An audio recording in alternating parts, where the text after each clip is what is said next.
नमस्कार बच्चों, कैसे हैं आप लोग। वेलकम टू योर प्यारा प्यारा चैनल प्रैक्टिस मास्टर। अगर आप चैनल पे नए हैं तो चैनल को सब्सक्राइब कर दीजिएगा, बेल आइकन दबा दीजिएगा जिससे आने वाले वीडियोस की नोटिफिकेशन आपको मिले सबसे पहले। आज हम लोग ड्रॉबैक्स पढ़ने जा रहे हैं रदरफोर्ड एटॉमिक मॉडल के, और दो ड्रॉबैक्स पढ़ेंगे और दोनों का एक्सप्लेनेशन भी पढ़ेंगे on the basis of MET यानी कि मैक्सवेल इलेक्ट्रोमैग्नेटिक थ्योरी। बहुत ध्यान से देखिएगा, ठीक है। तो समझिए, रदरफोर्ड का पहला ड्रॉबैक था he cannot explain the stability of atom। Rutherford atom की स्टेबिलिटी को नहीं समझा पाए थे कि एटम किस तरह से स्टेबल है आखिर, ठीक है। ऐसा प्रश्न उठा ही क्यों इनके सामने, चलिए देखते हैं, एक्सप्लेनेशन देखते हैं। रदरफोर्ड के अकॉर्डिंग इलेक्ट्रॉन रिवॉल्व करता है क्लोज्ड सर्कुलर ऑर्बिट में कांस्टेंट स्पीड के साथ। इलेक्ट्रॉन क्लोज्ड सर्कुलर ऑर्बिट में कांस्टेंट स्पीड से मोशन करता है। चलो क्लास 9th के फ्लैशबैक में जाओ, अगर कोई बॉडी क्लोज्ड सर्कुलर ऑर्बिट में कांस्टेंट स्पीड से मोशन करती है तो due to the change in direction, बार बार इलेक्ट्रॉन की डायरेक्शन चेंज होने की वजह से इलेक्ट्रॉन के वेलोसिटी की डायरेक्शन लगातार चेंज होती है। और इलेक्ट्रॉन की वेलोसिटी को हम दिखाते थे टैंजेंट पे। कहां पे दिखाते थे? टैंजेंट पे, ठीक है। तो लगातार इसकी वेलोसिटी चेंज होने की वजह से इलेक्ट्रॉन के पास एक एक्सेलरेशन हो जाता था, है ना। एमईटी ने यही कहा कि रदरफोर्ड भैया हम तुम्हारी बात मान लेते हैं कि इलेक्ट्रॉन जो है वो क्लोज सर्कुलर ऑर्बिट में रिवॉल्व कर रहा है, बिल्कुल सही है, कांस्टेंट स्पीड के साथ रिवॉल्व कर रहा है। अच्छा, तो जरा ये बताना, अगर इलेक्ट्रॉन रिवॉल्व कर रहा है कांस्टेंट स्पीड से सर्कुलर ऑर्बिट में, जैसा कि ये डायग्राम है, तो लगातार उसकी वेलोसिटी जो है वो तो बदलती रहेगी, क्योंकि वेलोसिटी को आप टैंजेंट पे दिखाते हो सर्कुलर मोशन में, और वेलोसिटी लगातार बदलती रहेगी। अब अगर वेलोसिटी बदल रही है तो पक्का उसके पास एक्सेलरेशन होगा ना, होगा ना, होगा ना, होगा ना, हाँ है। आप समझो, अब एमईटी ने कहा कि अगर कोई चार्ज पार्टिकल एक्सीलरेटेड होता है तो परमानेंट एनर्जी का लॉस करता है in the form of electromagnetic radiation. ये लाइन काम की, अब समझो ये ध्यान से। अब तुम तो जानते ही हो कि इलेक्ट्रॉन जो है वो क्लोज्ड सर्कुलर ऑर्बिट पे घूमता है, लेकिन सेंटर में कौन है? सेंटर में तो न्यूक्लियस है। अब काम की बात सुनना जरा। अब न्यूक्लियस जो होता है वो हैवी न्यूक्लियस होता है, मतलब नंबर ऑफ प्रोटॉन्स उसके अंदर होते हैं, और इलेक्ट्रॉन एक छोटा सा चार्ज पार्टिकल है, नेगेटिव। तो क्या होता है कि जैसे मान लो इलेक्ट्रॉन इस ऑर्बिट में है जिसकी रेडियस r है, तो न्यूक्लियस क्या करता है? परमानेंट इलेक्ट्रॉन को अपनी ओर खींचता है। क्यों खींचेगा भैया? क्योंकि न्यूक्लियस पॉजिटिव, इलेक्ट्रॉन नेगेटिव है, दोनों अपोजिट चार्जेस है, तो न्यूक्लियस क्या करता है? इसको परमानेंट खींचता है। एक अट्रैक्टिव फोर्स है, एक इलेक्ट्रिक फोर्स होता है ना, एक इलेक्ट्रिक अट्रैक्टिव फोर्स होता है, जिसकी वजह से आपका न्यूक्लियस इलेक्ट्रॉन को अपनी ओर खींचता है। कितना फोर्स होता है सर? फोर्स होता है बेटा kZe²/r²। ठीक है। अरे सर ये क्या लिख दिए आप, k क्या है, z क्या है, e क्या है, r क्या है? अब समझो भैया, k यहाँ पर एक कांस्टेंट है, k की वैल्यू होती है 9 × 10⁹ न्यूटन मीटर स्क्वायर पर कूलम स्क्वायर। इतनी बात क्लियर? भैया जो भी तुम एटम की बात कर रहे हो उसका एटॉमिक नंबर z से हम लिख देंगे, ठीक। e जो है, अरे यार e तो पता होगा, magnitude of charge on electron कितना होता है? 1.6 × 10⁻⁻19 कूलम। r क्या है? r रेडियस ऑफ ऑर्बिट है।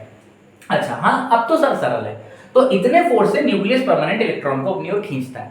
इलेक्ट्रॉन अपनी पोजीशन पे बना हुआ है, क्यों? क्योंकि इलेक्ट्रॉन के पास एक फिक्स्ड एनर्जी है, इस वजह से इलेक्ट्रॉन अपनी पोजीशन पर बना हुआ है और न्यूक्लियस उसको नहीं खींच पा रहा है। लेकिन एमईटी ने सेकंड पॉइंट में ये कहा है कि इलेक्ट्रॉन लगातार एनर्जी का लॉस करेगा, ठीक है, इलेक्ट्रोमैग्नेटिक रेडिएशन के फॉर्म में। अगर इलेक्ट्रॉन लगातार एनर्जी का लॉस करेगा तो जरा कॉमन सेंस लगाओ, इलेक्ट्रॉन वीक हो जाएगा। इलेक्ट्रॉन वीक हो जाएगा तो उसको न्यूक्लियस अपनी ओर खींचने लगेगा, और अगर न्यूक्लियस उसको F = kZe²/r² से अपनी ओर खींचने लगेगा तो क्या होगा? हम देखने को क्या पाएंगे कि लगातार इलेक्ट्रॉन की जो ऑर्बिट है उसकी रेडियस घटती चली जा रही, घटती चली जा रही, घटती चली जा रही, घटती चली जा रही, घटती चली जा रही, और इलेक्ट्रॉन आपका न्यूक्लियस के पास आता चला जा रहा है, आता चला जा रहा है, आता चला जा रहा है। जब इलेक्ट्रॉन की एनर्जी लॉस होने लगती है तो इलेक्ट्रॉन जब न्यूक्लियस के पास और पास आने लगता है तो इलेक्ट्रॉन का पाथ हमको स्पाइरल दिखता है। कैसा पाथ दिखता है? इस पाथ को क्या बुलाते हैं? स्पाइरल पाथ, ठीक है, स्पाइरल पाथ दिखता है हमको। अच्छा, एमईटी ने तो ये तक बताया है, मैक्सवेल इलेक्ट्रोमैग्नेटिक थ्योरी ने ये तक बताया कि भैया इलेक्ट्रॉन जैसे एनर्जी का लॉस करना शुरू करेगा ना तो 10⁻⁸ सेकंड लगेंगे। ऐसे हवा में नहीं बोला इसने, एमईटी ने कैलकुलेट करके बात बताई थी कि 10⁻⁸ सेकंड लगेंगे और आपका इलेक्ट्रॉन न्यूक्लियस के अंदर चला जाएगा और आपके एटम की स्टेबिलिटी गई। तो जरा ये बताइए भाई साहब, रदरफोर्ड की एटम स्टेबल है कैसे? तो इस तरह से Rutherford can't explain the stability of atom. अरे जो मैंने आपको समझाया वही तीसरी पॉइंट में लिखा है कि electron comes closer to the nucleus by following spiral path, thus in this way atom can't remain stable। भैया एटम जो है न्यूक्लियस, इलेक्ट्रॉन जो है वो न्यूक्लियस के पास और पास आता जाएगा, उसका पाथ स्पाइरल बनता जाएगा और इलेक्ट्रॉन न्यूक्लियस में टपक जाएगा और टपकने में टाइम लगेगा 10⁻⁸ सेकंड और इस तरह से आपका एटम स्टेबल नहीं रह सकता। और अगर आपका एटम स्टेबल नहीं रह सकता तो रदरफोर्ड एटम कैसे स्टेबल है? अगर तुम्हारे लॉ को, तुम्हारे मॉडल को फॉलो करें तो एटम तो स्टेबल है ही नहीं। तो इस तरह से रदरफोर्ड एक्सप्लेन ही नहीं कर पाए कि भैया एटम स्टेबल कैसे बैठा है। समझ गए नहीं? ठीक, अब हम लोग नेक्स्ट वाले ड्रॉबैक पे आते हैं। चलिए, तो दूसरा पॉइंट क्या है? दूसरा पॉइंट में लिखा हुआ है कि he can not explain the spectrum of hydrogen. अब सर जी सबसे पहले तो ये बताओ स्पेक्ट्रम क्या होता है? भैया स्पेक्ट्रम समझो। देखो हम एक बात बताएं तुमको, तो तुमने स्पेक्ट्रम की बेसिक डेफिनेशन पढ़ी होगी क्लास 9th या 10th में, बैंड ऑफ 7 कलर्स। ठीक है कि 7 कलर के बैंड को हम लोग स्पेक्ट्रम बुलाते हैं। बैंड मतलब ग्रुप ऑफ 7 कलर्स। रेनबो में जैसे 7 रंग दिखते हैं तो 7 तरीके के जो कलर ऑफ लाइट होती है वो आपकी स्पेक्ट्रम कहलाती है, बैंड ऑफ 7 कलर्स। ठीक है, चलो फिलहाल तुम उतना ही समझो। अब ध्यान से समझना, अब स्पेक्ट्रम तुमने नहीं पढ़ा है ना, तो थोड़ा सा दूसरे वे से समझाने का प्रयास करूंगा, समझ में बहुत अच्छा आएगा। एक्सप्लेनेशन देखो, अब एमईटी के अकॉर्डिंग देखा जाए तो कोई भी चार्ज पार्टिकल, बहुत खास बात बताइए, एमईटी के अकॉर्डिंग देखा जाए तो कोई भी चार्ज पार्टिकल है तो उसके रेडिएशन की फ्रीक्वेंसी और उसके रिवॉल्यूशन की फ्रीक्वेंसी दोनों इक्वल होती है। अब ये वाली लाइन बच्चों को बहुत परेशान करती है, तो ध्यान से समझना। बच्चा रेडिएशन का मतलब होता है, देखो समझना, रेडिएशन जो निकलती है वो दरअसल वेव के फॉर्म में निकलती है। किसके फॉर्म में निकलती है? वेव के फॉर्म में। अब नंबर ऑफ वेव पर सेकेंड, नंबर ऑफ वेव पर सेकेंड, ठीक है, पर सेकेंड, ये कहलाती है फ्रीक्वेंसी ऑफ रेडिएशन। ये क्या कहलाती है? Frequency of radiation, number of wave cycle पर सेकेंड, के एक सेकंड में कितनी वेव्स निकल गई, ये आपकी रेडिएशन की फ्रीक्वेंसी है। इतनी बात क्लियर है ना? आप समझो।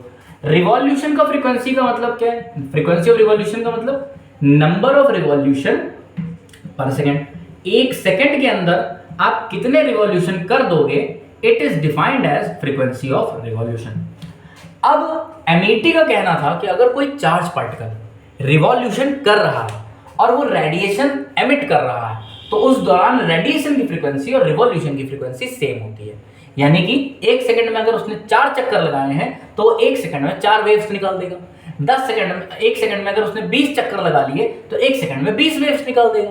इतनी बात क्लियर है ना? एक सेकंड में नंबर ऑफ वेव्स पर सेकंड जितनी जाएंगी, नंबर ऑफ रिवॉल्यूशन पर सेकंड भी उतने ही होंगे। ठीक, एक गोले के अंदर उसने 4 चक्कर लगाए हैं एक सेकंड में तो 4 वेव्स निकाल दिया उसने। समझ गया ना? पक्का है? चलिए आगे कहानी समझते हैं। अब ये समझना, एमईटी आ गया ना, तो frequency of radiation frequency of revolution बराबर है। इसने 2 लाइनें काली काली कही हैं, चलो देख लेते हैं। Due to spiral path, spiral path की वजह से इलेक्ट्रॉन लगातार हम देख रहे हैं कि क्लोजर टू द न्यूक्लियस आ रहा है। मतलब स्पाइरल पाथ की वजह से नहीं, स्पाइरल पाथ बनाते हुए, नहीं बाय यहाँ पे होना चाहिए by following the spiral path. ठीक है, बाय फॉलोइंग लिख लेना पूरा, by following the spiral path. ठीक है, स्पाइरल पाथ को फॉलो करते हुए इलेक्ट्रॉन जो है comes closer to the nucleus, nucleus के पास आ रहा था। अब जब इलेक्ट्रॉन न्यूक्लियस के पास आ रहा है वो भी स्पाइरल पाथ को फॉलो करते हुए, तो पहले ये इस ऑर्बिट पे होगा, बाद में इस ऑर्बिट पे होगा, फिर ये इस ऑर्बिट पे होगा, फिर ये इस ऑर्बिट पे होगा। तो हम क्या देख रहे हैं, अगर पाथ स्पाइरल बन रहा है तो इलेक्ट्रॉन की ऑर्बिट लगातार बदलती रहेगी।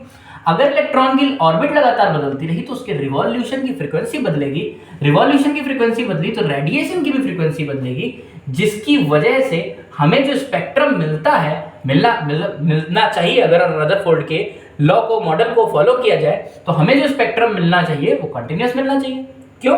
क्योंकि लगातार रिवॉल्यूशन की फ्रीक्वेंसी बदल रही है। अब लगातार रिवॉल्यूशन की फ्रीक्वेंसी क्यों बदल रही है तुम्हें समझ में तो आ गया ना?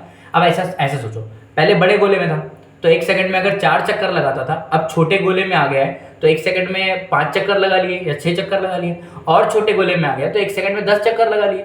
कहने का ये मतलब है कि भैया एक सेकंड में रिवॉल्यूशन जो है, आप नंबर ऑफ रिवॉल्यूशन बढ़ा सकते हो ना, अगर आपका गोला छोटा होता चला जाए। तो इसीलिए क्या हुआ, ऑर्बिट चेंज हो रही थी तो फ्रीक्वेंसी ऑफ रिवॉल्यूशन भी लगातार चेंज हो रही थी, जिसकी वजह से रेडिएशन की भी फ्रीक्वेंसी चेंज हो रही थी, क्योंकि रिवॉल्यूशन के बराबर थी रेडिएशन की फ्रीक्वेंसी।